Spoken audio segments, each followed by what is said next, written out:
Viewers ಇನ್ನೊಬ್ರು ಒಂದು question ಕೇಳಿದ್ದಾರೆ ಸ್ನೇಹಿತರೆ.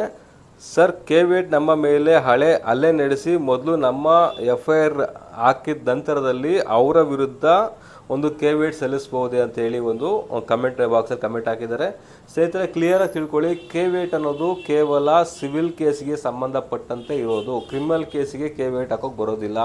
ಆ ಥರ ಹಾಕೋದಾದರೆ ಒಬ್ಬ ಮರ್ಡರ್ ಮಾಡಿಬಿಟ್ಟು ಇನ್ನೊಬ್ಬ ಇನ್ನು ಆಫ್ ಮರ್ಡರ್ ಮಾಡೋಕೆ ಹೋಗ್ತಾ ಇದ್ದೀವಿ, ನನಗೆ ಮೇಲೆ ಕೇವೇಟ್ ಹಾಕಿ ಅವ್ರ ಮೇಲೆ FIR ಮಾಡಬೇಡಿ ಅಂತ ಹೇಳಿ ನೀವು ಕೇವೇಟ್ ಸಲ್ಲಿಸೋಕ್ಕಾಗೋದಿಲ್ಲ. ಕೇವೇಟ್ ಅನ್ನೋದು ಪ್ಯೂರ್ಲಿ ಸಿವಿಲ್ ಸೂಟ್ಗೆ ಸಂಬಂಧಪಟ್ಟಂತೆ, ಯಾವುದೋ ಒಂದು ಆಸ್ತಿಗೆ ಸಂಬಂಧಪಟ್ಟಂತೆ ನನ್ನ ವಿಚಾರಣೆ ಇಲ್ಲದೆ ನನ್ನ ಗಮನಕ್ಕೆ ಬಾರದೇನೆ ಎದುರು ಪಕ್ಷಕರು ಯಾರಿರ್ತಾರೆ ಅವ್ರಿಗೆ ಒಂದು ಎಕ್ಸ್ಪಾರ್ಟೆ ಇಂಜೆಕ್ಷನ್ ಆರ್ಡರ್ನ ಕೊಡಬಾರ್ದು.